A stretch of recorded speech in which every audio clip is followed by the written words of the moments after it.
Ok, donc voilà, rebonsoir à vous. Donc, on va poursuivre une séance d'hier sur la théorie des réseaux de neurones.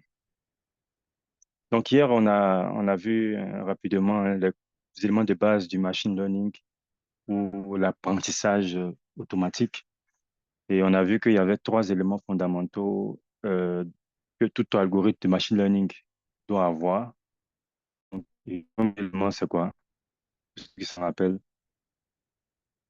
Quel est le premier élément?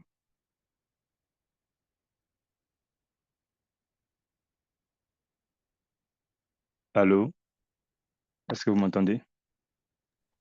Allô, docteur? Oui, d'accord, on vous Oui. entend. Docteur? Donc, j'ai posé une question. Il dit qu'on a Allô? vu hier. Allô, oui. Les trois éléments à l'entrée. Oui. Je voulais répondre à la question que j'avais posée. Oui, oui. C'est Mojibou. Oui, entendu. De toute façon, on a parlé d'abord de la définition du modèle.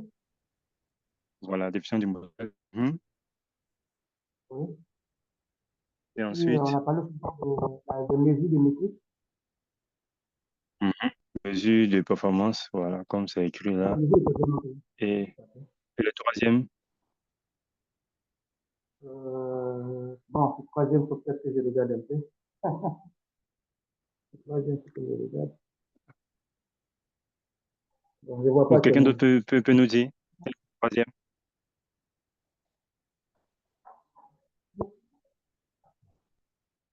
C'est pas quelqu'un d'autre pour qu'on puisse varier un peu. Bonsoir, docteur. Ah, délégué.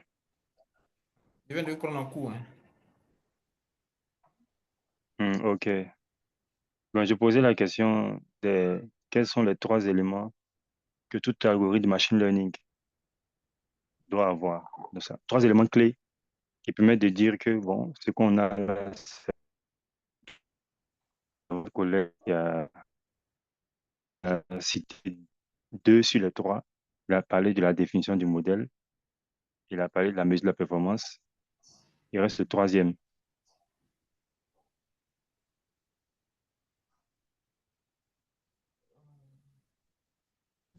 Oui, allô, donc, Il n'y a pas quelqu'un. On a, on a Oui, parlé de l'update, la mise à jour, ou bien la mise à jour des paramètres, je crois bien.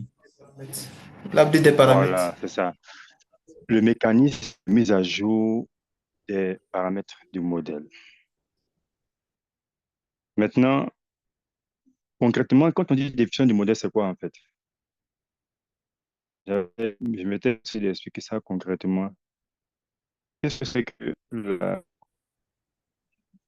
le modèle? C'est-à-dire, quand on dit modèle défini, ça veut dire que quoi? Qu'est-ce qu'on doit comprendre quand on a défini le modèle? Bon, moi, Oui? ce que je vois peut-être, comme par les définitions de modèle, c'est de dire exactement la tâche que va réaliser notre système qu'on veut mettre en place. Bon, la tâche peut être définie sans qu'on définisse le modèle. Parce que le machine learning, il va apprendre à réaliser.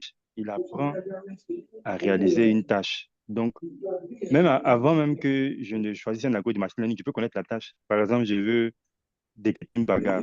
Je peux ne pas utiliser deep learning, je peux utiliser autre chose. Mais après, je connais la tâche. Donc, c'est pas ça. Hier, j'ai dit en fait que c'est exactement comment on transforme l'entrée avec les paramètres en la sortie. C'est ça la définition du modèle. C'est qu'est-ce qu'on fait vraiment sur les entrées pour qu'on obtienne une sortie. Et pour le cas des réseaux neuronaux, on a vu clairement que c'est une formule mathématique avec des additions et puis des produits matriciels. Voilà, un truc qui est très clair. C'est-à-dire que quand on te dit, comment tu peux être capable de transformer l'entrée avec les paramètres pour obtenir le résultat que le réseau produit. C'est ça la définition du modèle. Et j'ai dit que différents modèles ont plusieurs moyens de transformer les données. J'ai donné l'exemple même des tables de décision où ce n'est pas une formule mathématique en tant que telle, mais c'est juste un jeu de conditions. Si c'est supérieur à telle valeur, si tel feature ou bien telle dimension, ou c'est ça, tel feature des données est supérieur à ça, alors on va vérifier si un autre feature est encore égal à une autre. Donc, on a une succession de tests qu'on fait sur les différents attributs de la donnée et puis avant de pouvoir dire, bon, OK, voici le résultat qu'on obtient. OK, donc, en même temps, hier aussi, on a vu, en l'occurrence, pour le cas des réseaux de neurones, comment est-ce que on réussit à pouvoir justement mettre à jour les paramètres du modèle. Vous vous rappelez, quelle est on va dire, la stratégie particulière qu'on adopte pour les réseaux de neurones pour pouvoir mettre à jour les paramètres du réseau? Monsieur, vous avez dit qu'on vérifiait le différentiel entre la sortie et le résultat. Si c'est inférieur à... Si c'est... On avait donné un seuil. S'il était inférieur au seuil, automatiquement, on procède à la mise à jour. Non, ce qui demande, c'est plutôt comment la mise à jour se fait exactement dans le cas du réseau de neurones.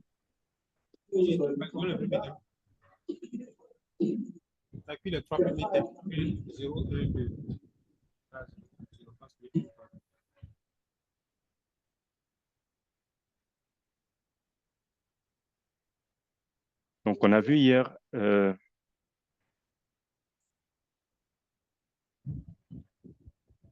a vu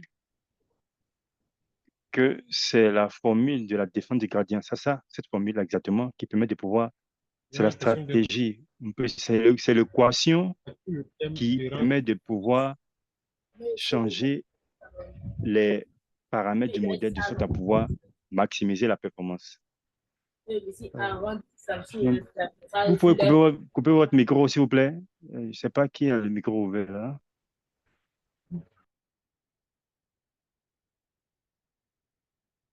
OK. Donc, hier, on avait vu cette formule-là. Ça, c'est la formule, en fait. C'est ça, on peut voir que c'est l'équation de l'apprentissage, en fait. Puisque la mise à jour, c'est ça même le cœur de l'apprentissage. Ah, c'est le cœur de l'apprentissage. Et chaque fois qu'on fait une mise à jour, ben, en tout cas, normalement, ça, c'est sans pouvoir voilà, rechercher un minimum local. Dans la réalité, c'est pas toujours que ça va permettre d'avoir un meilleur résultat, hein. Il peut arriver qu'une mise à jour puisse euh, être dans une situation où le résultat n'est plus vraiment le bon. On va voir dans quel cas ça peut arriver. Mais quand on voit théoriquement cette formule, on a vu hier avec l'exemple sur le schéma-là, on voit que quelle que soit la position du point, il va toujours se diriger vers un minimum local à côté, le minimum le plus proche de ce point-là. Donc, quand on arrive au minimum, ben, c'est clair que le W qui va être obtenu, que j'appelle W0, c'est celui-là qui va minimiser le loss. Alors que qui dit minimiser le loss, dit automatiquement avoir une sortie du réseau qui est pratiquement similaire au résultat attendu. Et donc, le réseau, en fait, il réussit à plus ou moins réaliser la tâche qu'on lui demande. Donc, c'est clair, hein. OK, donc on va suivre là. Donc, on avait posé cette formule-là et on a montré qu'avec cette formule-là, ça nous permettait de pouvoir directement avoir le minimum. Mais sauf que on doit chercher à dériver ce loss-là, en fait. Donc, c'est ce qu'on va voir maintenant. Donc, il faut dériver la formule-là, il faut dériver le loss. Si on réussit à dériver le loss par rapport à W, cette formule, on peut l'appliquer. Mais si on n'arrive pas à faire cette dérive, on n'arrive pas à faire cette différenciation-là, donc on parle de différentiel en fait, puisque on est en grande dimension. Donc normalement, voilà, quand on a une dimension, on peut dériver. Mais quand on a une fonction qui a plusieurs variables, on parle de différentiel. Et en Oui, général, docteur. on fait des dérivés partiels. Oui? Donc, j'avais Allô? une question. Oui, la formule tout à l'heure que vous venez la formule qui est en haut là, là l'équation de Oui, l'apprentissage. Je voulais demander, peut-être qu'on oui. revenait sur la coupe, juste avant ce slide là. La coupe que j'ai présentée tout à l'heure, Oui, d'accord. Mhm. avant ça, voilà, la coupe qui est là à droite, là. Moi, j'ai On fini, comprend donc que cette coupe-là, il y a un seul minimum.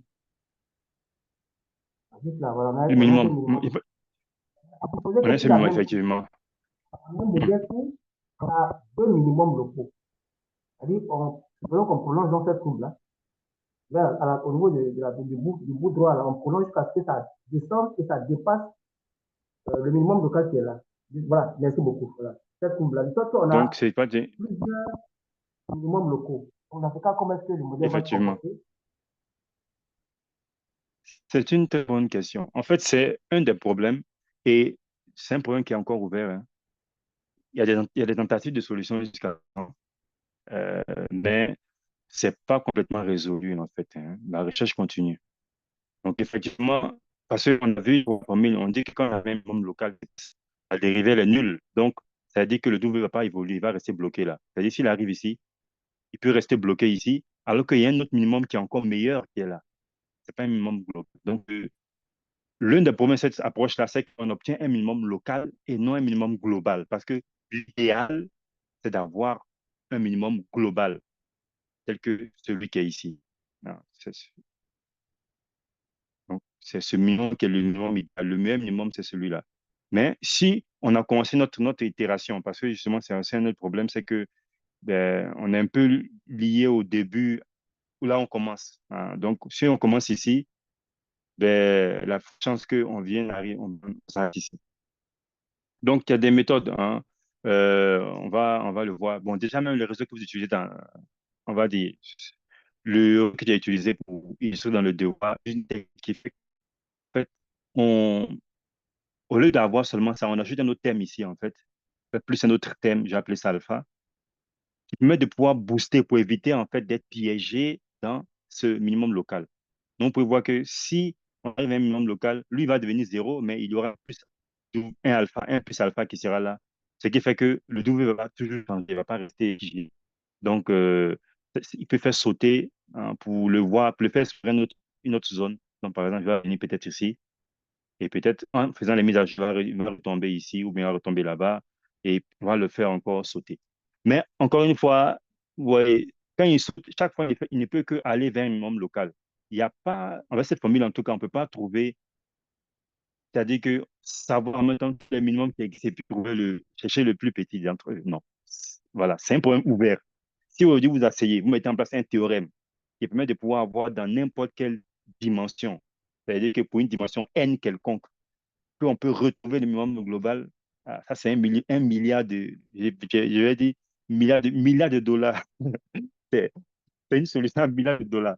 Parce que vous voyez aujourd'hui les investissements qui sont faits en IA, les investissements qui sont fous qui sont faits en IA. Si vous réussissez à résoudre ce problème-là, là, vraiment, ça c'est, voilà. En tout cas, vous allez avoir prix Nobel même. Le prix Nobel sera de votre main. Donc, on n'a pas de solution actuellement. Parce que un espace très grand, on ne sait pas. Parce que le problème qui se pose même, c'est que on n'a pas tous les points qui définissent l'espace, en fait. Si vous faites un peu attention, c'est que l'espace est observé juste en les X et Y qui ont été récoltés, qui sont des données. Donc, la fonction de l'os, vous pouvez la voir comme, on va dire, elle mesure l'écart qu'il y a entre les résultats qui ont été fournis par le modèle avec les données qu'on a récoltées et puis le vrai résultat auquel on s'attend. Donc, ça, on va dire que ces éléments définissent un espace. Mais cet espace-là, en fait, normalement, si je prends le concept même de bagarre, je peux considérer que c'est un espace, un grand espace vectoriel. Mais ce que j'ai dans mon cas ici, c'est que j'ai observé cet espace-là dans certaines zones seulement. Et ces zones que j'ai observées, ce sont les X, les données que j'ai récoltées. Donc, il y a d'autres configurations, sûrement des bagarres qui existent, mais mon ensemble de données, il est limité. Peut-être j'ai un ensemble de données de combien? Je pense que j'ai pris 200 images, hein, par catégorie. Mais est-ce qu'il y a seulement 200 possibilités de bagarres, de configuration de bagarres? Non, il y a encore beaucoup plus. Donc, il y a beaucoup plus de données encore.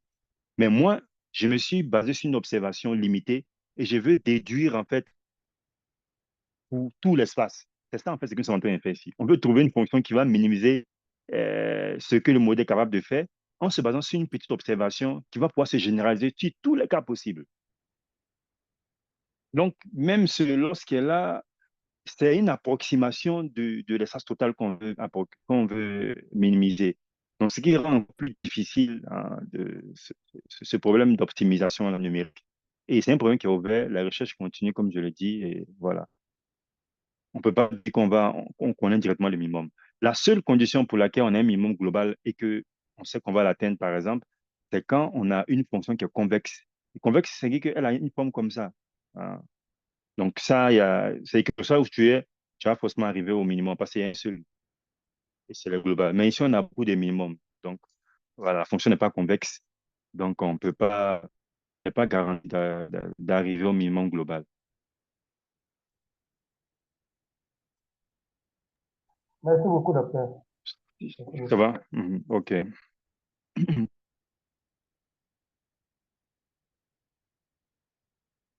OK, donc, je vais effacer tout. OK, donc, cette fonction-là, comme on dit, on ne peut utiliser que cette formule d'apprentissage-là uniquement que si on peut faire la dérivée. Maintenant, on va voir comment on fait cette dérivée-là. Ben, déjà, on va dire éclater pourquoi on voit tout ce que le loss contient. Donc, le loss, on a dit qu'il mesure l'écart entre le, le Y', hein, c'est le Y' qui est la sortie du réseau K. Et ça, c'est le vrai Y. Et on a juste réécrit la formule. Hein. YK est égal à quoi? C'est égal au réseau appliqué à XK, l'entrée XK, avec ses paramètres. Et on sait que Rn est égal à une composée de n fonctions. Et chaque fonction a un WI, un BI qui lui est inclus en lui, des paramètres. Donc, les paramètres sont au niveau de chaque composé. Donc, comment je dérive vraiment cette fonction? C'est une expression qui est assez complexe. Donc, pour cela, surtout que si j'ai un réseau de deux couches, on a vu la formule, hein, c'est pas quelque chose de compliqué. On peut écrire à la main, on peut dériver la fonction, une fonction affine. Je peux calculer la dérivée rapidement. La dérivation, c'est une fonction qui est très simple. Hein. On peut calculer la dérivée. On connaît en mathématiques la formule de la dérivée de composés de fonctions. Ça, c'est connu en mathématiques. Je pense qu'on a vu ça au lycée, en tout cas. Je me souviens, ouais, on a vu ça au lycée. Voilà, f rongé, le tout prime. On a vu comment on dérive ça. C'est basé, je pense que c'est quoi? C'est G' fois F' appliqué à G. Hein. Si je me rappelle bien de mes cours de terminale, on dit F rond, euh, F rongé, c'est égal à G'. On calcule d'abord G', et puis après, on fait multiplier par F', mais qui est appelé au point G. Voilà. Donc, bon, si je mets G de X ici, et là, c'est G' de. Donc, on sait comment dériver la composée, sachant dériver chaque fonction. Donc, si c'est dérivé f et puis g, alors je vais dériver la composée de ces deux. Donc, si j'ai un réseau qui a une ou bien deux couches, donc avec ça, je peux calculer la dérivée du réseau S1. Mais imaginez-vous que vous devez écrire, calculer la dérivée pour un réseau qui a 100 couches. Le réseau qu'on a, beaucoup ont 100 couches, hein, beaucoup ont plus que 100 couches. Donc, quand vous allez écrire la formule là de f rond g jusqu'à 100, on peut calculer, hein, parce que ça, c'est un truc, vous voyez, un truc, hein. Donc, j'ai f rond g. G, là, je peux dire que ben, je vais te donner ça. Le g, il est composé de d'une autre fonction encore. Donc, je vais encore appliquer encore une deuxième fois jusqu'à ce que je dérive tout le composé. Donc, c'est un truc qui peut se faire. Mais j'imagine quel est le tableau sur lequel vous allez écrire ça. Je pense que le tableau, même, si on ouvrir ça suffit. Hein. Parce que vous allez écrire seulement. Vraiment, il y a beaucoup d'éléments dérivés. Donc, ça fait que c'est pas possible de dire qu'on va calculer à l'avance toute la formule et puis maintenant, on va aller prendre le code, on va écrire le code. Non, non, c'est pas. Donc, ce qui a fait qu'il fallait trouver un moyen de pouvoir, comme, comment il va dire ça, en quelque sorte, optimiser, calculer automatiquement les dérivés, en fait. Voilà. Donc, c'est en cela qu'il y a un algorithme qui a été mis en place qui s'appelle la rétropropagation des gradients. Donc, là, on va voir d'abord un peu l'intuition, comment ce principe-là fonctionne. Donc, d'abord, je rappelle avec les notations qu'on a vues hier. J'ai dit que quand on a xi moins 1 et qu'on applique la i et que xi moins 1 est appliqué, ou bien la im couche est appliquée à xi moins 1, on obtient xi. C'est ce qu'on a vu hier. On a dit que xi qui est là est égal à fi de xi moins 1. Donc, c'est ce qu'on avait vu hier. Donc, quand xi moins 1 passe dans fi, la couche i, il est transformé en xi. C'est ce qu'on a vu hier. Et c'est comme ça que ça se fait jusqu'à ce qu'on obtient xn. On a dit que le xn là, c'est justement le y prime. Hein, c'est ce qu'on avait dit. On appelait xn le y prime qui est la sortie que le réseau donne.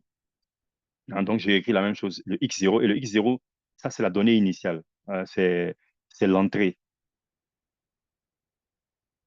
C'est bon, là, vous vous en souvenez? On avait fait la définition hier.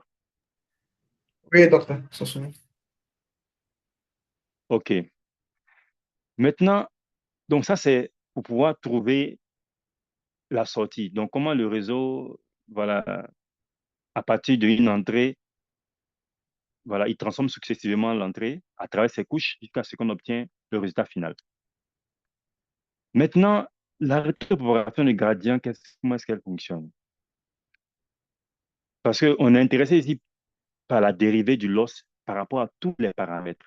Et si vous vous souvenez, on a dit que WI et BI se trouvent dans chaque FI.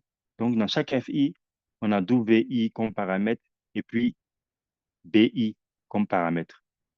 Donc, l'idée, en fait, c'est qu'on on veut pouvoir calculer la dérivée du loss par rapport à chaque, euh, je vais dire, par rapport à chaque XI. Parce que si on dérive par rapport à XI, c'est comme si en quelque sorte on a dérivé par rapport à FI. Parce que XI, c'est FI appliqué à XI moins 1. Hein. Donc, l'idée, c'est de pouvoir calculer la dérivée par rapport à chaque XI. Et quand on dérive par rapport à XI, on peut utiliser la formule parce qu'on sait on sait comment passer de XI moins 1 à XI. Ça, on sait le faire. Et on va en fait utiliser cette astuce-là, cette relation-là, pour pouvoir maintenant calculer la dérivée par rapport à ces WI et PI. Donc, on commence d'abord par dériver le loss par rapport à XN. Et ça, c'est très simple. On sait très bien que le loss, la valeur du loss qu'on a obtenu là, à la fin, c'est justement le loss appliqué à Y', qui est XN en fait, et puis le vrai Y. Et on a vu que, par exemple, on a vu un exemple où c'était le MSE. Donc, c'est juste, MSE, par exemple, c'est juste une différence au carré. Donc, ça, c'est une fonction très simple on peut dériver, puisque ici, on considère, excusez-moi, il coincé tout là-bas, MSE. Et ça, pour le cas de MSE, c'est juste un Y prime là, moins Y. J'écris comme ça en termes de normes parce on a des composants, ce sont des vecteurs. Donc, ça va s'appliquer sur chaque composant des vecteurs. On a cette différence-là au carré seulement. Donc, ça, c'est une fonction qui est très simple à dériver parce que, comme j'ai dit, le y' là, donc je vais réécrire comme ça va être plus clair, c'est ça qui est xn en fait. Y' est égal à xn, comme je viens de le dire. Donc, dériver de x, par exemple, xn moins y, le tout au carré, dériver ça par rapport à xn, c'est pas difficile, c'est une fonction au carré. Hein. On sait comment dériver une fonction au carré. Il y a le 2 qui va descendre, bon, voilà, c'est pas compliqué. Donc, la dérivée de l'os par rapport à xn, c'est un truc qui est très simple à le faire. Hein. C'est juste la formule du loss directement qu'on va dériver parce que le paramètre immédiat du loss, c'est xn. Est-ce qu'on est d'accord avec ça, déjà? C'est un peu flou, hein. Alors, Parce que C'est un peu On flou. s'est dit que, monsieur, on s'est dit que le Mhm. loss, là, il avait. Moi, il m'était dit qu'il prenait trois paramètres en compte, hein. Le X, le Y et puis, comment dirais-je, le poids synaptique. Euh, bon, laissez-moi revenir déjà. D'accord, docteur. Voilà. Donc, le loss, là, en fait, je peux l'écrire de différentes manières, selon que je remplace une formule par son équivalent ou pas. Donc, premièrement, au départ, j'avais dit ici que le loss, là, il dépend en fait de X, de Y et de W. On est d'accord. Exactement, docteur. Voilà. Mais pourquoi est-ce qu'on a dit qu'il dépend de X et Y? Parce que normalement, à la base, le loss, c'est la sortie du réseau et Y. Mais seulement que la sortie du réseau, là, si on veut éclater pour voir qu'est-ce qu'il y a dedans, c'est là qu'on voit que il y a le Rn de X, K et W. C'est là qu'on voit que vraiment, en fait, dans Y', il y a X qui est à l'intérieur de Y'. Il y a X et puis W qui sont à l'intérieur de Y'. Les deux sont dedans. Donc, ça dépend de moi. Il y a des moments, je vais juste présenter Y'. Il y a des moments aussi, je vais présenter X et puis W. Donc, c'est moi qui choisis la forme qui me convient. Donc, Ok. pour revenir, dans le cas que j'ai présenté tout à l'heure là, c'est que moi, j'ai considéré juste la sortie simplement. Je ne pense pas à comment est-ce que j'ai obtenu la sortie. Je pense seulement, j'ai eu la sortie. Je regarde seulement que la sortie que j'ai obtenue. Et quand je regarde la sortie que j'ai obtenue, ben, le loss, la formule, on a vu, c'est ce que j'ai écrit ici. Entre le Y', qui est la sortie du réseau, mais c'est que le résultat qui a été produit par le réseau, et puis le VY, c'est juste une différence au carré. Et ça, c'est une fonction qui est là, que je considère comme une fonction de xn. Ce Y', hein, encore une fois, Y', c'est xn, c'est la même chose. Donc, en considérant seulement xn et en ne regardant pas comment xn était obtenu, parce que si je l'ai calculé, j'ai une valeur. Donc, cette valeur, c'est elle que j'ai à l'instant. Donc, en regardant ça seulement, je sais la relation qu'il y a entre le loss et puis xn. Et c'est cette formule-là qui me donne ça. Je vois comment le xn intervient dans la formule du loss. Et avec cette formule-là, je peux dériver le loss par rapport à xn seulement. Mhm. Puisque, on va dire,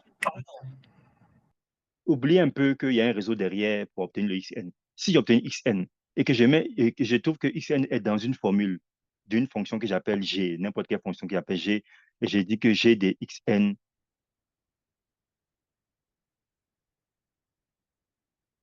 est égal à ça. Et je dérive gn par rapport à xn.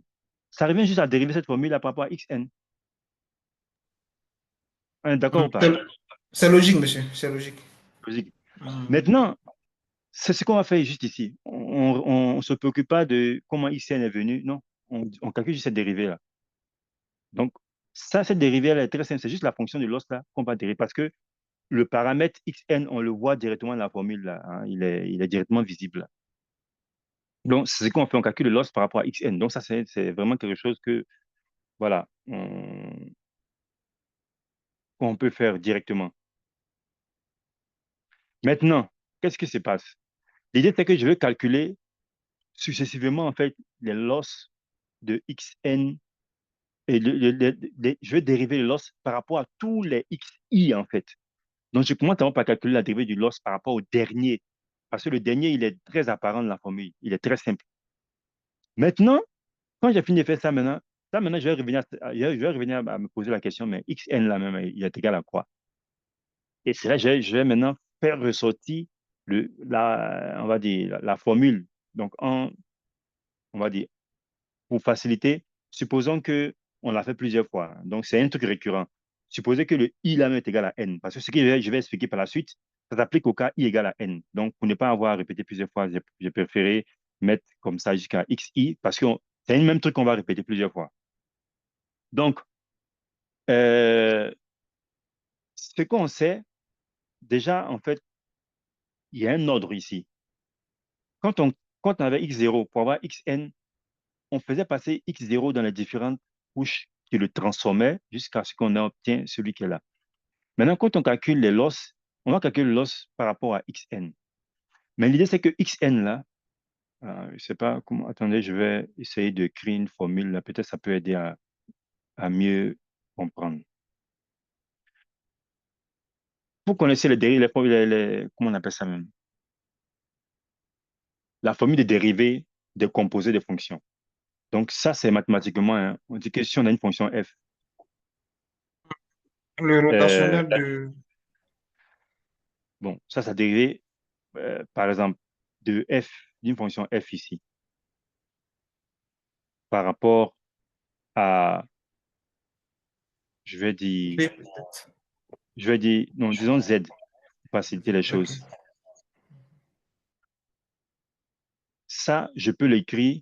Supposons que, on va dire, on est dans un cas où on a, par exemple, un x, ou bien peut-être pour, parce que souvent en mathématiques, le problème, c'est que quand on utilise les mêmes symboles tout le temps, on se perd. Donc, supposons que j'ai un a qui est là. Donc, a, c'est une variable qui va passer par une fonction que j'appelle h pour être transformée en un b. Et le b va passer à travers une autre fonction que j'appelle g pour être transformé en un c. Donc, ce que je peux dire, par exemple, euh,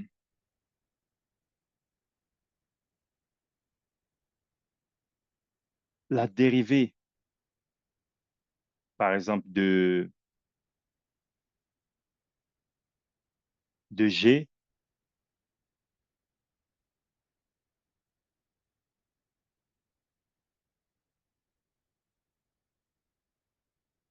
par rapport, bon, pas g même, je vais dire la dérivée de c. Comme ça va être que ce soit,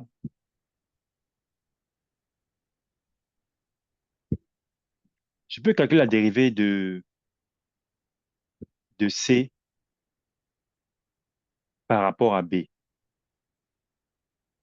Est-ce que vous êtes d'accord avec comment je peux calculer cette dérivée-là?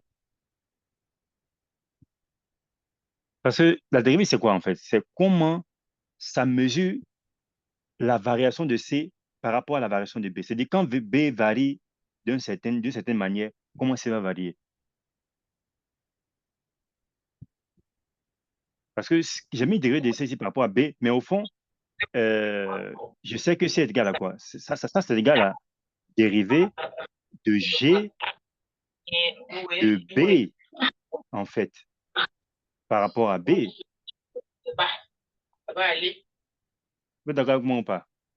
Oui, là on comprend ça. On comprend, monsieur. Voilà. Donc, C'est le dérivé vous de voyez ça de C, cette là. manière. Voilà.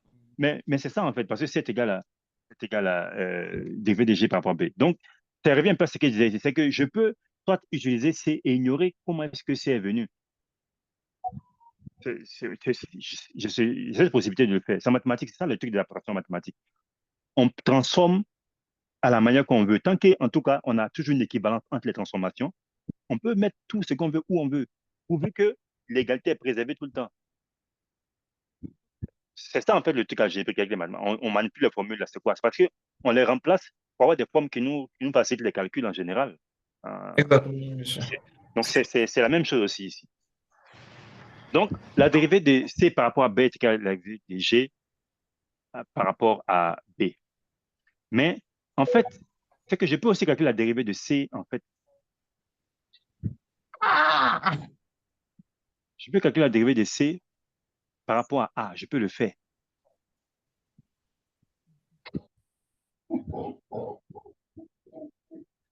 Ça, je peux le faire. Comment je le D'accord, fais? monsieur. C'est la même chose. Je vais juste remplacer au moment où je veux, où ça m'arrange. Donc, j'ai fait simplement, ah, OK, donc je peux, euh, La dérivée partielle de H d'abord. non, non, enfin, parce qu'il y a un résultat mathématique, je ne sais pas si vous le connaissez, mais je peux écrire comme ça. C'est-à-dire que même sans connaître quelle est la relation qui lie A avec C? Mathématiquement, c'est vrai de faire dérivée de C par rapport à B multiplié par la dérivée de B par rapport à A. C'est possible de le faire mathématiquement, pourvu que c'est le même dérivé de B qui est là. Ça simplifie, on peut simplifier ces deux-là, là. Ça me redonne la dérivée de C par rapport à A. Exactement. Ça, c'est quelque chose que je peux faire moi-même. Mathématiquement, c'est possible de le faire. Est-ce qu'on est d'accord? Mhm. Oui, ça, c'est possible.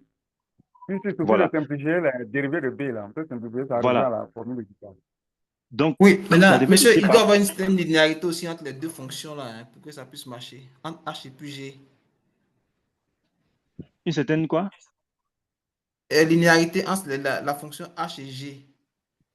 Non, pas besoin de Parce linéarité. que, La seule condition, c'est qu'il faut que on ait que ce soit dérivable. C'est ça, c'est juste la seule condition qu'il y a. Mais en termes de linéarité, pourquoi? Quel est ce résultat mathématique-là qui monsieur, parce qu'il impose? me dit que la fonction qui doit transformer A, comment dire, A B là, Mhm. la fonction ici, il me dit que ici, par exemple, on allait faire peut-être la dérivée partielle la dérivée partielle de, la dérivée partielle de H, si je ne me trompe pas, une dérivée partielle de H de, H de enfin, si A, on veut si je comprends bien. décomposer, oui, passer de A à C, on doit passer par la dérivée partielle de H et la dérivée partielle de G, au fait. Donc, si H est dérivable, que G est dérivable, alors la fonction peut marcher, monsieur. Donc, je suis d'accord avec moi que la seule condition, c'est que H et G soient dérivables. Ce n'est pas une question de Exactement. linéarité. C'est OK, bon, d'accord. j'ai compris, monsieur. OK. Donc, pourvu que ce thème-là, il existe, genre, on peut dériver B, cette formule, elle est claire. C'est-à-dire que je n'ai pas besoin, je peux même inventer une autre variable même qui n'est même pas ici. Tant que cette variable-là, elle est dérivable, ben, c'est un truc que mathématiquement, c'est comme, je sais pas, on écrit A sur B, ben, c'est égal à un A sur un C, hein, fois C divisé par B. Donc, tant que le C ici il est non nul, ben, je peux, parce que s'il simplifie, ben, ça me redonne mon A sur B. Et je peux mettre tout ce que je veux au milieu comme ça. Et puis, c'est pas seulement ça. Je peux mettre beaucoup de fois. Je peux écrire A sur, je vais écrire quoi? C1. Je vais mettre C1 ici, C1 sur C2. Je vais mettre encore C2 sur C3. Je peux autant que je veux. Mais je dois m'arranger à ce qu'après, quand les mêmes C, là, C1, C2 vont simplifier, je vais me retrouver avec B enfin. C'est-à-dire qu'à la fin, là, je vais avoir quelque chose sur B ici. Et ça ici, c'est un CN. On est d'accord? Ça, c'est en mathématiques. Mathématiquement parlant, c'est un truc qui se fait. Je peux mettre autant de choses que je veux. La seule condition ici, c'est que le C doit être non nul parce qu'on ne peut pas diviser par un nombre qui est égal à zéro. Et c'est bon. Après, ils vont juste se simplifier. Celui-là se simplifier, il va se simplifier, il va se simplifier. Et finalement, il va me rester mon A et B. Est-ce que vous êtes d'accord avec moi sur ça?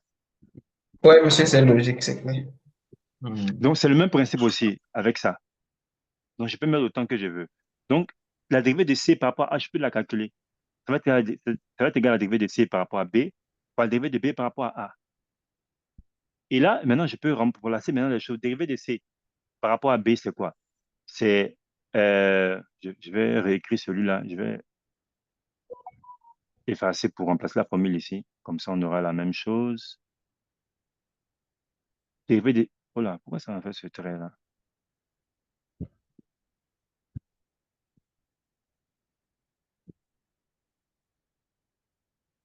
Donc, si je fais la dérivée de C par rapport à A ici, ça fait dérivée de G de B. Donc, C, c'est G de B par rapport à B, multiplié par la dérivée de B De B, par rapport à A. voilà, dérivée partielle de A.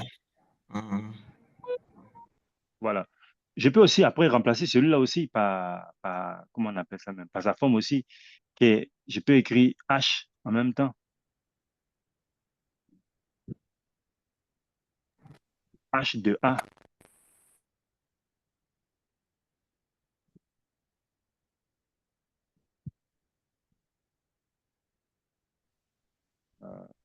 Ah là, il va bien sortir. Voilà. Bon, c'est pas trop ça, mais bon, on va se débrouiller avec ça. Donc, ça me fait dériver de H par rapport à A. Donc, je peux écrire de cette manière-là. Dérivé de C par rapport à A, ça me donne ça. Et ça, je connais la formule de G par rapport à B. Je connais comment B est dans la formule de B. Ça, en fait, si on veut voir exactement, c'est G'.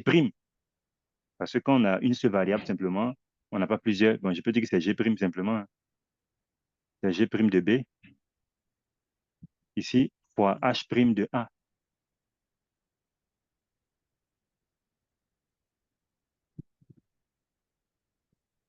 Je suppose qu'il n'y a pas d'autres variables. C'est la seule. Donc, je peux transformer la dérivée partielle là en G' de B. Donc, ce qu'on entend faire, c'est ça fait que on a dérivé le loss par rapport à Xn avec le fait on a cette relation, c'est-à-dire Xn, on sait que Xn, vous voyez un peu la flèche qu'il y a. Le Xn, en fait, il vient de Fn appliqué à Xn-1. Donc, Ouais, si je reprends ça, dérivé de loss par rapport à Xn et par rapport à Xn-1,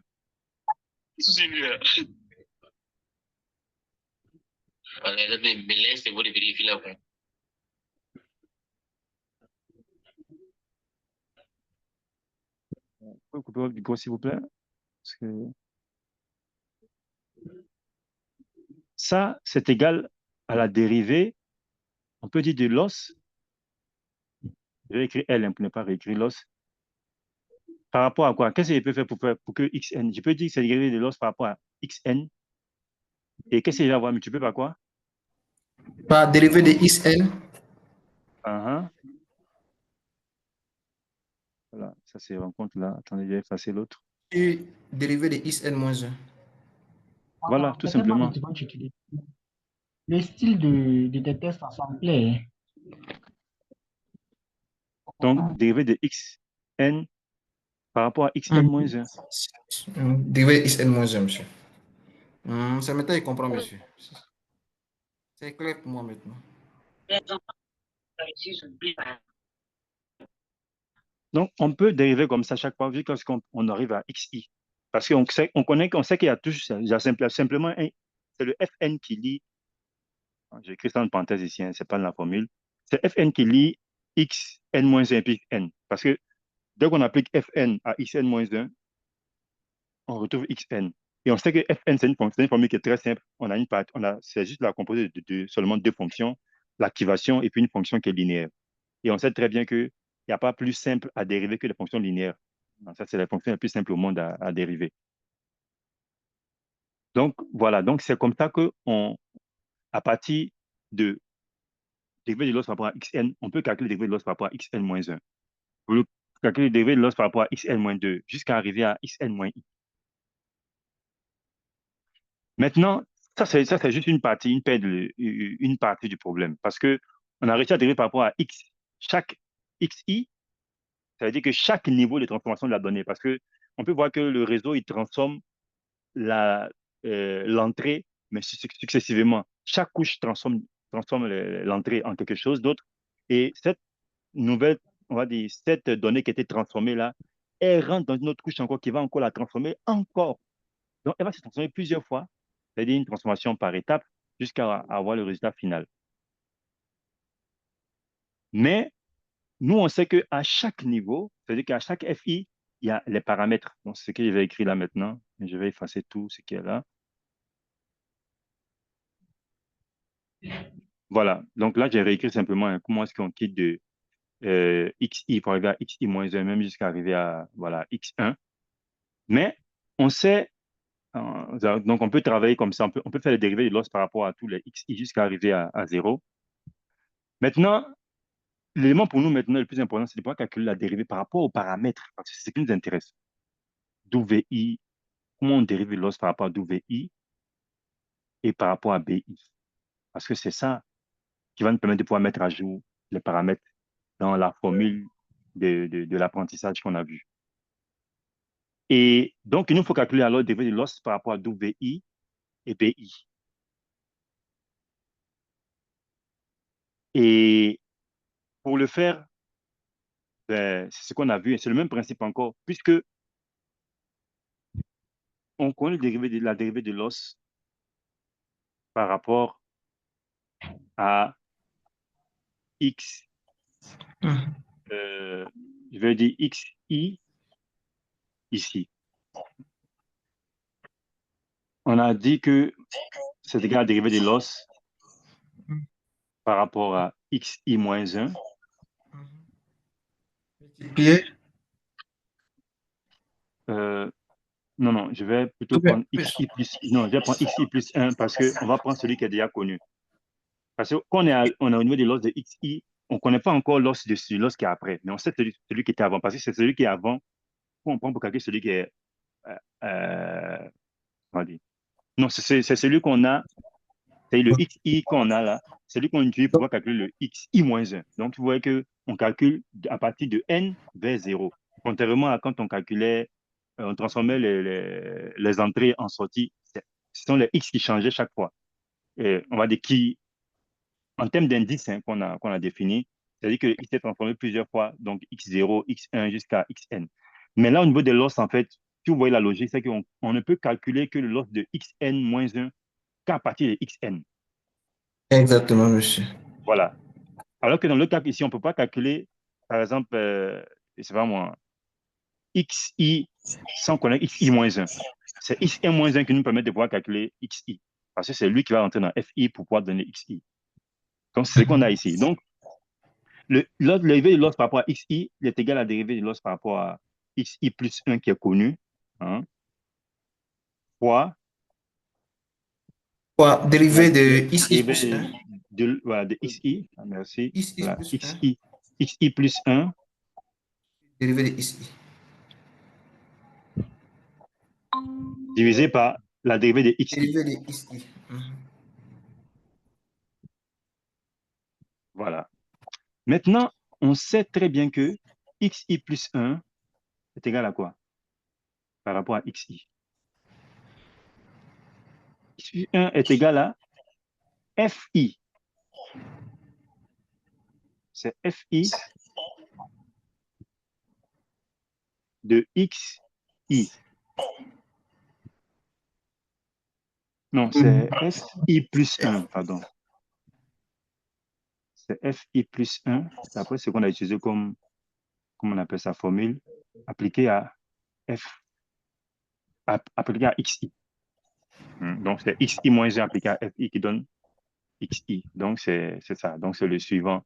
Xi plus 1, c'est fi plus 1 appliqué à xi. Et ça, cette formule, le fi là, on le connaît. On sait que c'est égal à quoi? C'est l'activation. Moi, j'ai écrit simplement A, hein, mais pas, c'est déjà assez difficile pour moi. Composé avec ce que j'ai appelé Li, qui est une fonction linéaire.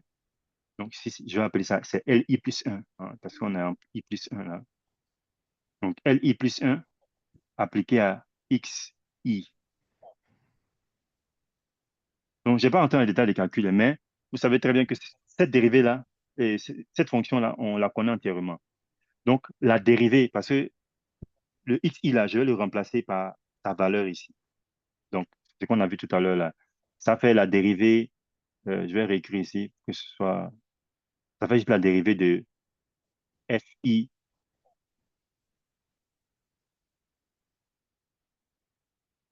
plus 1 appliqué à xi. Donc, dérivé de ça par rapport à xi.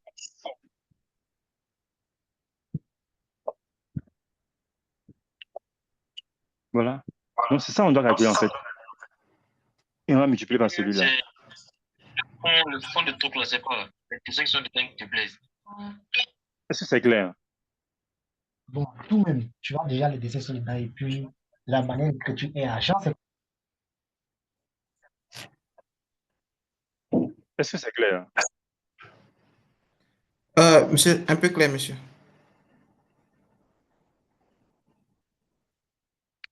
Euh, En fait, non, monsieur, en pour fait, moi, il pensait que c'était, comment dirais-je, le i-1 appliqué à la fonction fi qui nous donnait, comment dirais-je, le i. oui, Hein, c'est la c'est... même chose. D'accord, Remplace monsieur. i Ok, par i-1. Bon, c'est encore super. les mathématiques, hein. Vous voyez qu'on peut remplacer, on va dire I c'est moins 1 égale à c'est grand I. équivalent. Si, Donc, si, si tu remplaces, voilà, i-1, tu remplaces i-1 par i ici, tu vas c'est voir bon. que ça fait i-1 plus 1, ça fait i ici. Et là, on aura Super. i-1, on aura ici i, et on aura i-1 là. Donc, Merci beaucoup, c'est monsieur. équivalent. Voilà. C'est comme si on Il me ajoute. retrouve maintenant. D'accord, Voilà. c'est bon. Bon, en fait, on va dire, je pense que cette formule, je n'ai même pas présenté cette formule-là. Mais bon, déjà, c'est un petit exercice déjà pour que vous familiarisez un peu avec ce principe de dérivée, là. En fait, ce que je dois présenter ici plutôt, c'est, puisque ici, je vais calculer la dérivée de l'os. Eh, vous voulez même qu'on peut effacer tout d'un seul coup. Voilà. Donc, on veut calculer la dérivée de l'os par rapport à WI. Voilà. Donc, ça, on peut le faire directement avec le même principe que j'ai donné tout à l'heure avec A qui est appliqué, ou sur lequel on applique H pour obtenir B, et puis B, on l'applique encore, comment on appelle ça, euh, une fonction G à B pour obtenir euh, ce que j'ai appelé C. Donc, ici, on peut voir la même chose, hein. J'ai X, euh, je vais dire, je vais prendre X I-1. Il va s'appliquer à l'activation, déjà. Et non, c'est pas l'activation. C'est plutôt la linéaire. La fonction linéaire va s'appliquer.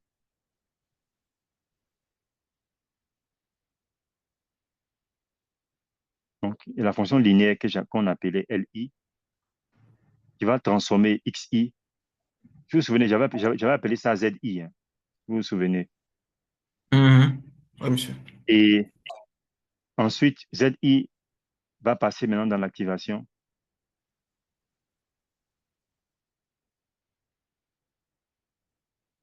pour donner XI.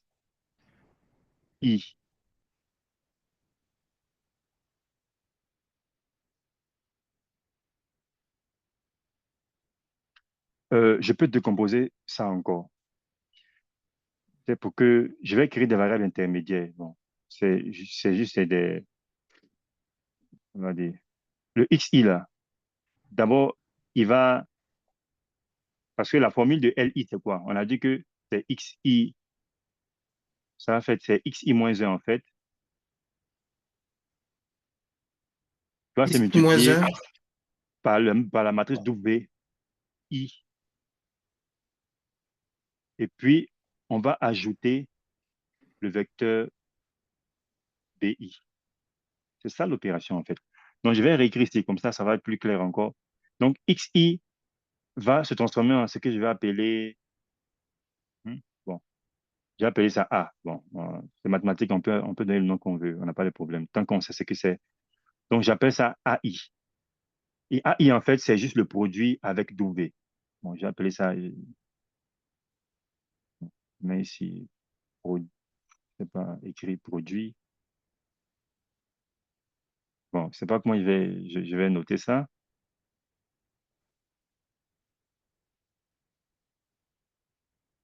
Je vais inventer une notation, hein. J'ai écrit étoile comme ça, comme mon code, et puis je mets W, WI. Donc, c'est une opération simple que XI va être multiplié par WI, ça donne AI. Mhm. Et AI, ici, il va s'ajouter avec un BI pour donner un CI. Non, pour donner plutôt le ZI, parce que c'est ce qui donne le ZI en fait, voilà. Quand on finit d'additionner, on obtient maintenant le ZI. Et à partir du ZI, bon, on a l'activation comme j'ai mentionné tout à l'heure là. C'est l'activation qui va nous donner maintenant XI. C'est bon? Donc, Ouais, c'est XI, bon, c'est bon. il est multiplié par WI, on obtient AI. Donc, AI, en fait, est égal à XI fois WI. Donc, c'est ça qui est AI. Voilà AI ici. Et le AI maintenant plus BI, ça me donne maintenant le ZI. Et le ZI, maintenant, il va rentrer dans l'activation pour obtenir le XI. Donc, je veux dériver L loss par rapport à WI. Mhm. Ben, je peux faire le même truc, hein. Je fais la dérivée de loss ici par rapport à... Qu'est-ce que je prends comme intermédiaire? Je vais prendre... puisque je suis à la fin ici, je vais mettre dérivé de loss par rapport à XI d'abord.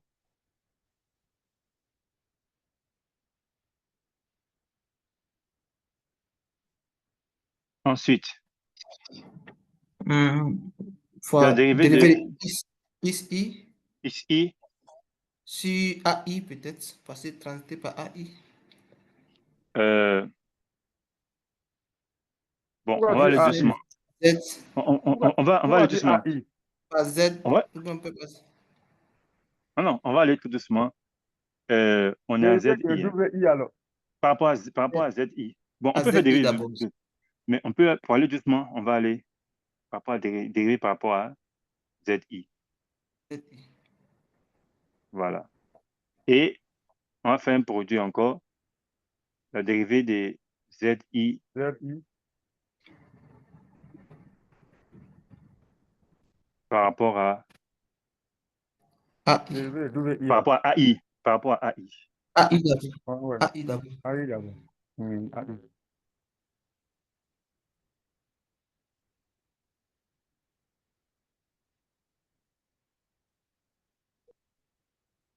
Et on va dériver, Dérivé de AI. bon, de AI par rapport à XI. XI moins 1. Non? Oui, Non, on a X, XI moins 1. c'est dérivé de AI XI par moins rapport à, 1. XI moins 1, monsieur.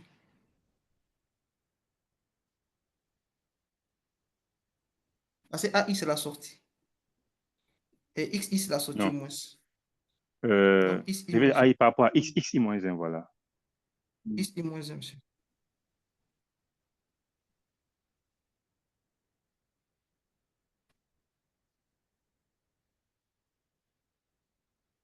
Mais pour pouvoir avoir l'égalité qui est correcte, on a dérivé XI moins 1 par rapport à WI. Voilà. C'est bien ça.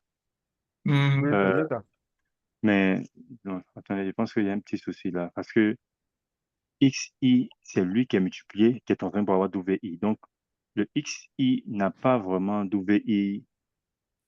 C'est WI moins 1 qui a contribué à trouver XI moins 1.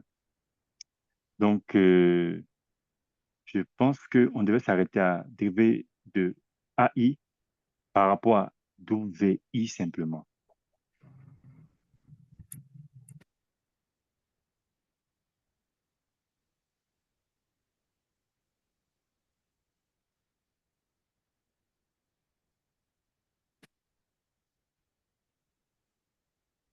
Parce que, monsieur, on a dit que AI, là, au fait, c'est XI moins 1 fois WI qui font AI. Effectivement. Donc, normalement, si on arrivait à W et la dérivée passer de AI, après XI moins 1, on devait finir avec WI, je pense, hein, pour respecter le principe, quoi. Parce qu'on a dit Non, que bon. XI moins 1 fois WI Mhm. donnait un AI. Oui, XI moins 1 fois WI, c'est qui donne AI. Exactement, monsieur. Donc, non, mais ça, on peut réécrire ça sous forme de la dérivée de Ok. XI moins 1, XI moins 1 multiplié par WI. Hein, WI. Et tout ça, dériver ça par rapport à WI. Et ça, c'est quelque chose de, on va dire, tout à fait clair, parce qu'on voit directement comment WI intervient avec ici. C'est une dérivée où X est considéré comme constante. Et xi moins 1 plutôt. Non, c'est ça, non? Xi moins 1 est considéré comme constante. Donc, si on dérive par rapport à WI, si on n'est pas en grande dimension, c'est-à-dire si on n'est pas en matrice, on est juste avec des scalaires, ça c'est égal à xi moins 1 simplement, parce que c'est juste un produit. Si c'est clair, c'est-à-dire que c'est quelque chose de tout à fait correct, ça. Parce que le AI, il contient ça, ce produit de xi moins 1 fois WI. Ouais, X moins 1 fois WI. C'est ça. C'est clair. Voilà. Donc, la dérivée de l'os par rapport à xi, parce qu'on est au courant, on a xi courant, on le connaît. Donc, ça c'est bon. Dérivée de xi par rapport à zi, c'est quoi? C'est puisque zi est égal à et xi est égal à quoi? Xi, c'est l'activation de zi. Donc, on peut réécrire celui-là comme dérivé par rapport à la fonction activation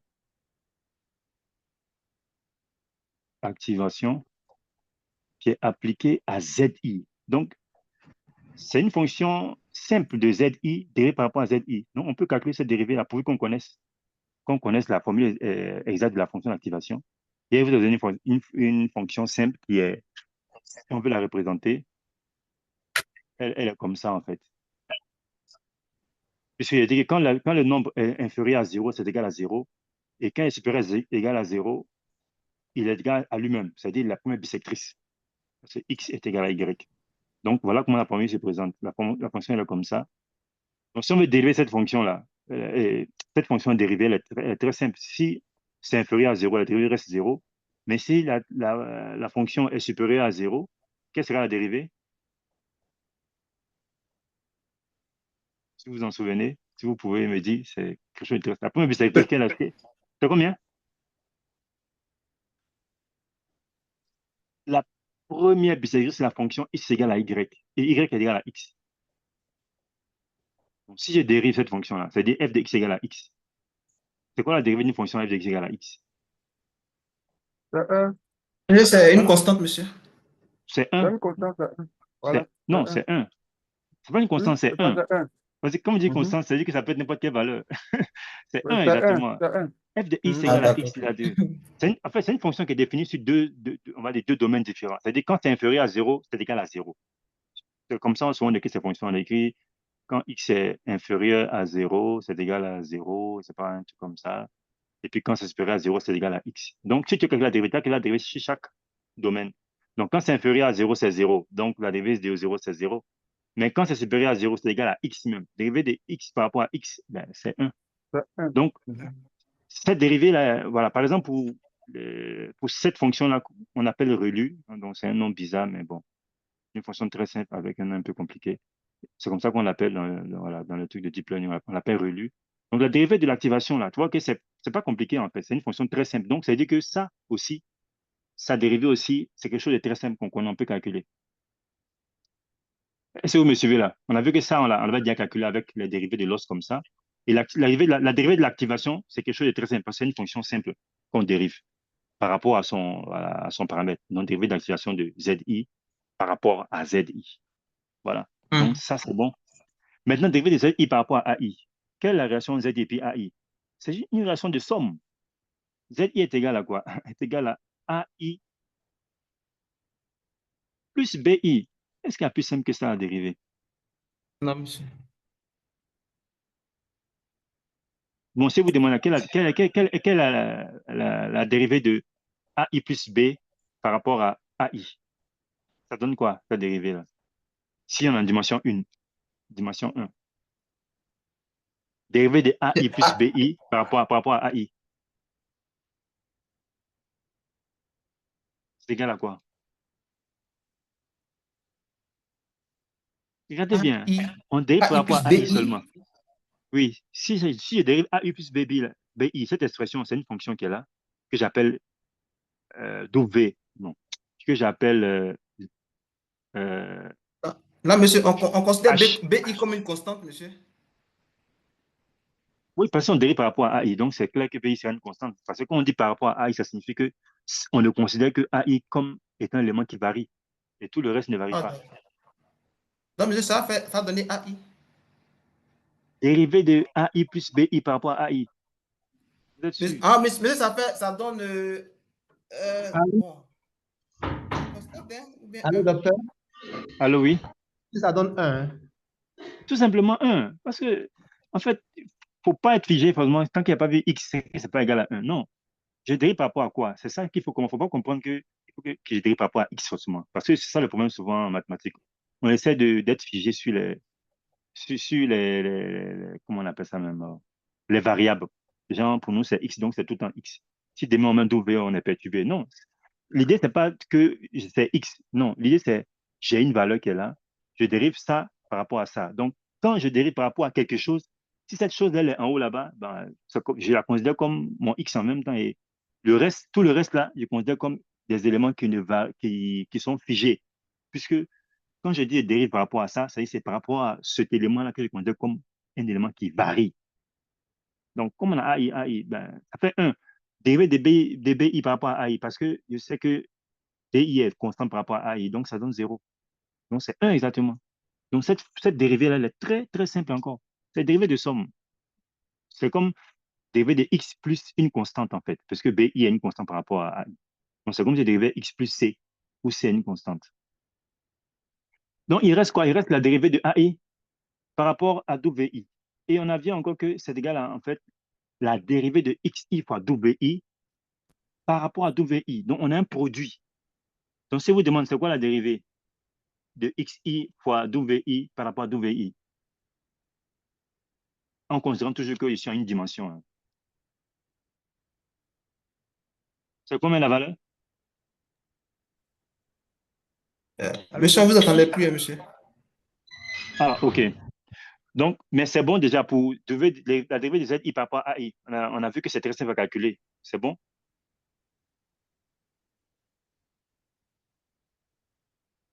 Allô, vous m'entendez là? Oui, Allô? oui, oui, on Oui, veut oui, oui. on vous savoir. le sent maintenant. Donc, je disais la dérivée de ZI par rapport à AI. On a fait le calcul, on a vu hein, que ZI est égal à AI plus BI. Donc, la dérivée de ZI par rapport à AI, c'est égal à 1. N'est-ce pas? Donc, on est d'accord que ce calcul-là, il est simple. Il n'est pas compliqué. Oui. Mhm. Donc, ce qui nous reste seulement pour qu'on puisse calculer la dérivée de l'os par rapport à WI, c'est seulement dérivée de AI par rapport à WI. C'est bien ça. Mhm. Tout à fait. Maintenant, on a vu que AI est égal à XI moins 1 fois WI. Mhm. Donc, si je dérive ce produit-là par rapport à WI, ça donne quoi? Si je suppose Ça que je donne suis en une ici, dimension. ça donne ici moins 1. Tout simplement XI moins 1. Donc, c'est une dérivée qu'on peut calculer aussi. Donc, ce qui signifie que je peux calculer la dérivée de L par rapport à WI en connaissant la dérivée de l'os par rapport à XI. Ceux-là, on va dire, ils sont très simples, puisque chaque couche a cette même forme-là en général, avec bon, quelques différences près, hein, parce que comment dirais-je, les BI vont être différents. Dans chaque couche, on aura un BI ici, on aura un autre BI plus 1, mais les valeurs seront les mêmes, pratiquement. Donc, le seul élément, en fait, qui change à chaque fois, c'est vraiment ça, puisqu'on aura de nouveaux XI à chaque instant, à chaque moment où on parcourt euh, les différents XI. Donc, on aura différents XI. Donc, ce qui fait que chaque fois qu'on calcule une dérivée de l'os par rapport à un XI, on peut calculer la dérivée de l'os par rapport à WI avec cette formule-là. On est d'accord? Mhm. Voilà. Donc, en fait, là, j'essaie de vous présenter de façon schématique, simple pour vous dire que ce calcul est vraiment possible. On peut calculer la dérivée de l'os par rapport à WI. Et on peut faire la même chose par rapport à BI encore. Donc, il suffit seulement qu'ils mettent BI ici. Et j'ai fait le même procédé ici. Et là, même pour BI, c'est beaucoup plus simple. Je vais même pas aller jusqu'à, je vais m'arrêter simplement à AI ici. Donc, dérivé de ZI par rapport à AI, non, même pas ça. Donc, c'est dérivé de ZI directement par rapport à BI. Voilà. Je vais juste faire la dérivée de ZI par rapport à BI. Je vais m'arrêter ici. Parce que ZI est égal à AI plus BI. Et là, maintenant, j'ai dérivé par rapport à BI maintenant. Vous voyez que ça va changer maintenant le focus. Au lieu que BI soit constante, maintenant, le BI, c'est une variable et c'est AI qui sera la constante. Une Est-ce que vous constante. comprenez Une ça? constante. Mhm. Donc, ça va être la Tout même à chose fait. encore. Donc, j'aurai même ZI encore. Donc, je peux calculer des dérivées par rapport à BI aussi. Donc, Ça, je vais le faire pour chacun des i, en fait.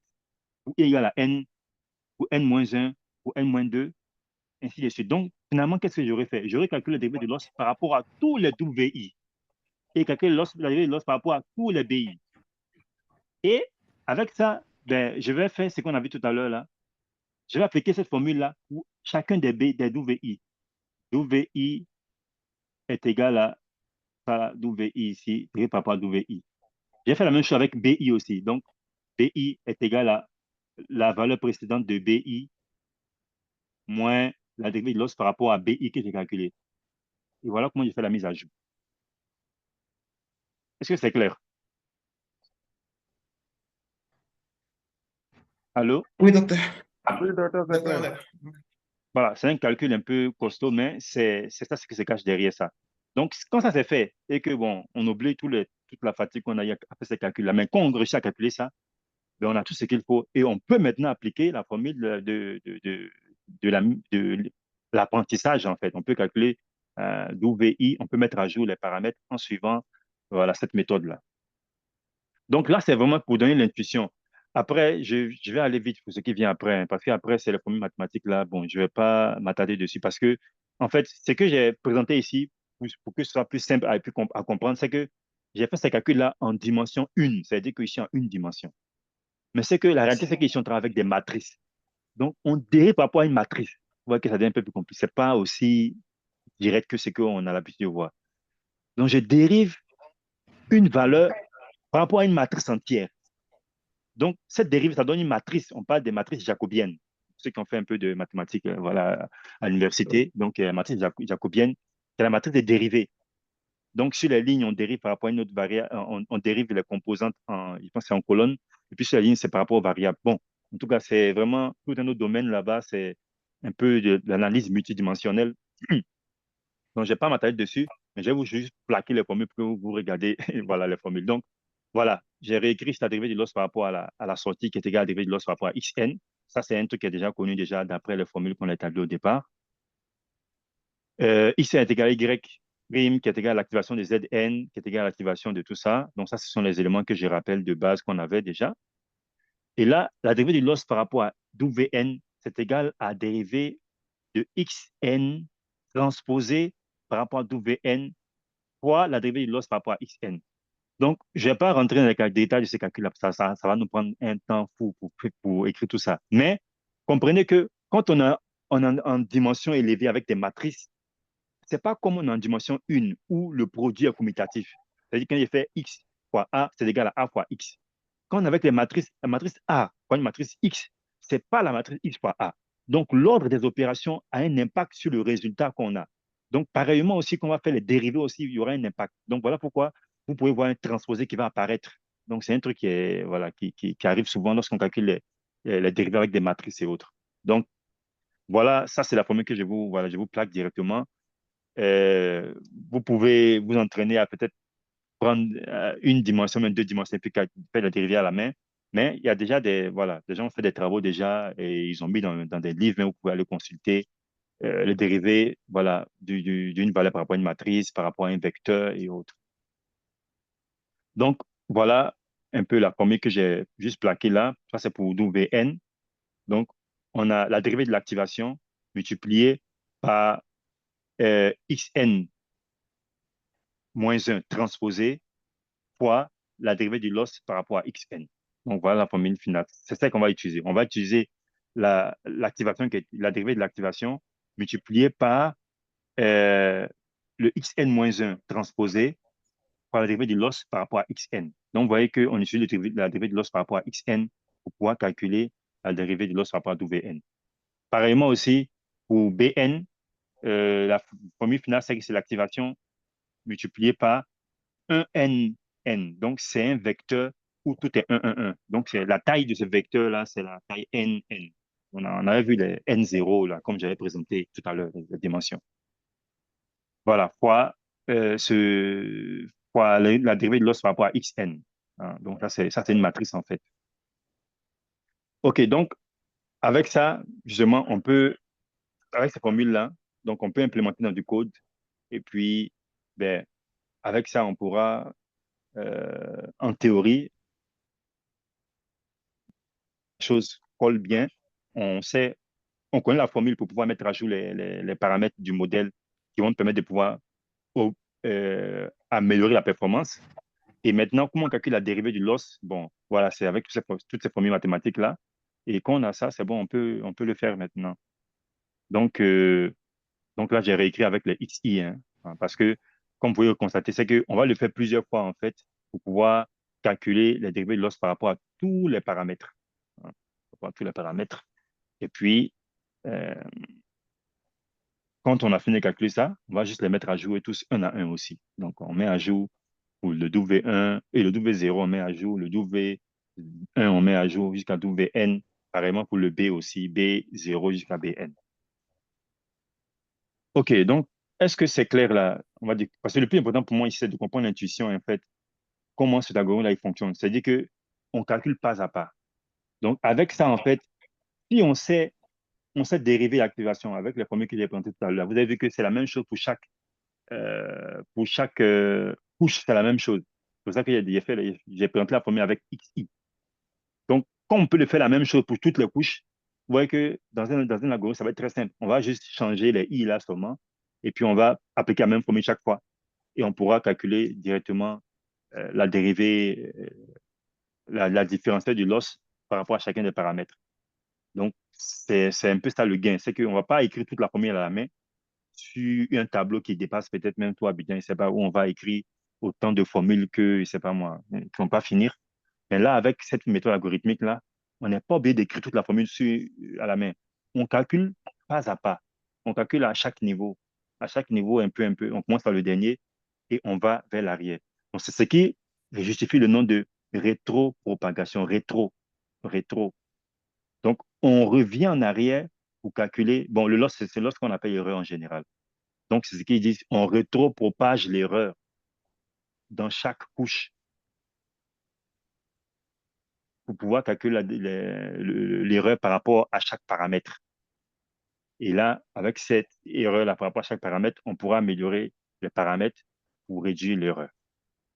Donc, c'est ça ici, l'algorithme de rétropropagation du gradient, qui permet juste de calculer la dérivée en fait du loss. Donc, le but, c'est de calculer la dérivée du loss et on le fait avec cette formule-là.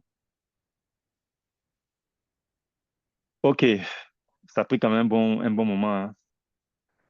Donc, je ne sais pas, est-ce qu'on va s'arrêter là ou on va continuer pour aller sur le codage, comment dans le code ça se reflète dans le code.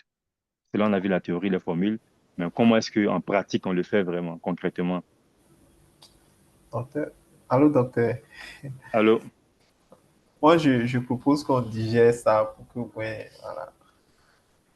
Oui, moi, c'est ce qu'il allait dire aussi, hein, parce que moi, je suis fatigué aussi, et puis, c'est que c'est beaucoup quand même. C'est que les formules mathématiques, ça donne un peu mal à la tête. Bon, moi aussi, ça a pris du temps aussi pour pouvoir bien agréger. Mais le truc, c'est que c'est pas compliqué, c'est seulement qu'on travaille à une grande dimension et qu'il y a beaucoup de F en même temps, hein. Donc, c'est ça qui fait que, on va dire, la difficulté, elle est vraiment relative au scaling, c'est-à-dire le fait qu'on a un effet échelle, on a beaucoup de choses qu'on fait en même temps. Mais si je prenais seulement F rongé, voilà que c'est pas compliqué. On va faire ça rapidement en quelques minutes. C'est parce qu'on a beaucoup de couches, hein, et puis voilà, il faut tenir compte de cette composée-là pour le faire. Mais ce qui est intéressant, c'est que quand on réussit on peut implémenter ça de sorte que je peux dériver une couche de n'importe quel nombre de paramètres. Parce que vous avez vu que c'est un truc de i. Il suffit seulement de faire une boucle dans la programmation et puis c'est tout. On peut calculer pour n'importe quel nombre de couches. Et ça, c'est ce qui est intéressant avec cette approche-là. C'est que ça devient maintenant facile de calculer des dérivés pour n'importe quel nombre de couches du réseau qu'on a.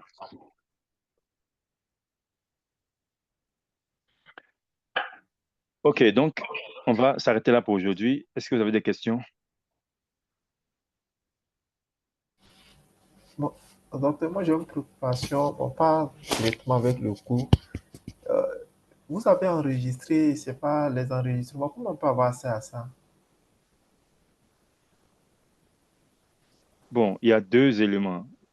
Les séances qu'on avait fait auparavant par rapport à vos projets que vous avez proposés. Donc, j'ai utilisé la plateforme pour enregistrer. Donc, en général, avec Big Blue, là, Big Bull Button, voilà. Ça va rester pendant 2 semaines accessible. Après 2 semaines, ça va être supprimé.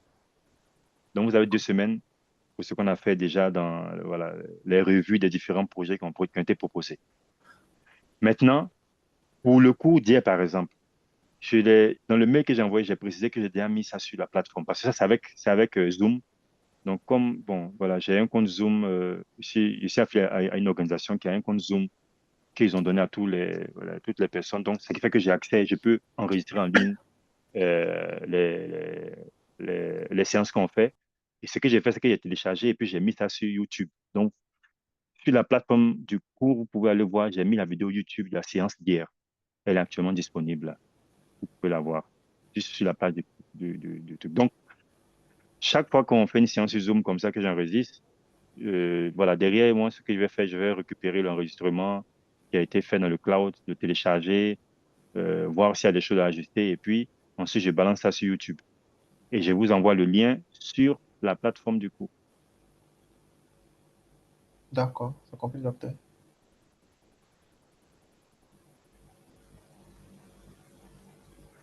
Docteur, OK.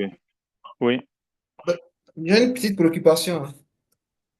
oui, Au niveau des calculs là, du loss dans le cas de la oui. propagation, là, est-ce que pendant les calculs, on va faire intervenir la fonction d'agrégation dedans? Fonction d'agrégation, qu'est-ce que vous appelez fonction d'agrégation? En fait, la fonction qui permet de, comment dirais-je, euh, d'agréger comment dirais-je, les différents indices. C'est-à-dire que faire une sommation de... C'est cette formule-là. Ça, c'est ça que je parle, là. Exactement, exactement. Oui, oui, oui, la somme intervient dans la formule de l'os. Oui, quand vous allez dériver ça, bon, comme moi j'ai monté l'exemple, j'ai pas mis la somme, mais après, la somme, c'est pas compliqué. Si Et- c'est dérivé celui-là, je n'ai qu'à sommer plusieurs fois sur chaque cas. C'est pas un problème. D'accord, d'accord. C'est vrai que dans la première, j'ai fait abstraction de cette somme, mais la somme, bon, peut-être même qu'on va juste dériver chaque élément ici. D'accord. Donc, c'est pas trop nécessaire, quoi, de l'appliquer. Non, non, là, puisque j'étais en train d'expliquer, moi, quand j'ai expliqué, j'étais en train de présenter le fait que le calcul, c'est un calcul que vous savez faire. Voilà, pour ne pas que vous soyez effrayé par les termes et que derrière cette formule-là. Mais sinon, dans le code, c'est toute la somme comment on appelle ça, qu'on va dériver. On va dériver ça par rapport à, puisque le Y' ici, c'est ce qui va être notre Xn, que j'ai mis en parenthèse K ici. Donc, on va dériver ça par rapport à X', N, euh, K égale à 1. Vous savez, pour K égale à 1, on va dériver. Pour K égale à 2, on va dériver. Donc, c'est en fait une dérivée par rapport à plusieurs variables, en fait. Je peux voir ça comme une dérivée par rapport à plusieurs variables. Ici, vous voyez, je pense qu'un peu avant, j'avais mis ça sous forme de vecteur. Voilà. Donc, le Y des sorties, là, ça, c'est un peu Xn qui est là. Donc, c'est un vecteur. Donc, on va dériver par rapport à celui-là, par rapport à celui-là, par rapport à celui-là, par rapport à celui-là. Plus ça, plus ça, plus Donc, ça. OK. voilà. Voilà. Donc, on dérive chacun individuellement, puisque ce sont des sommes. Donc, on dérive chacun indépendamment, et puis après, on somme le tout. D'accord, d'accord. C'est bien noté.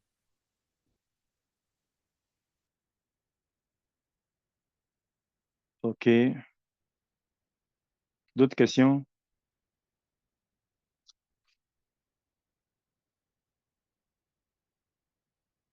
OK. Donc, s'il n'y a pas de questions, donc c'est moi qui vous remercie pour votre participation. Et Alors, voilà, on va mettre. Allô, oui? oui. Docteur, désolé, en fait, j'avais perdu la connexion, donc je n'ai pas entendu la dernière consigne que vous avez demandé de faire sur 2 semaines. J'ai entendu à faire sur 2 semaines, mais je n'ai pas compris la consigne. À faire sur 2 semaines. Non, Mais c'est bon docteur pour n'a moi. pas dit qu'il y a quelque chose à faire sur 2 semaines. Il dit les cours qui sont sur la plateforme là, c'est là pour 2 semaines. Après 2 semaines, l'université supprime. C'est ce qu'il a dit. Ah, d'accord, ok, ok. Voilà. Mais ça concerne uniquement ce qui est dans. Attendez, est-ce que je peux. euh, Où se trouve. Souvent ici, petit dans les onglets, moi-même. Voilà. Revenons ici. Oh, là, c'est tout connecté. Vous voyez mon écran là? Vous le voyez, la plateforme de l'UVCI là? Non, c'est pas encore activé. Non, c'est Et- toujours le PowerPoint qui est partagé. ah oui, c'est vrai, j'avais partagé uniquement que le PowerPoint, hein. Euh, bon, déjà, attends, Non, j'ai le arrêté coup d'hier, je vais arrêter le déjà coup d'hier, la vidéo, le l'enregistrement. coup d'hier est déjà positionné et puis elle, la vidéo. Voilà, c'est ce que je dis pour le cours, on va dire, les éléments sont déjà sur la plateforme. Enfin, je vais déjà arrêter l'enregistrement parce on a fini concernant le cours.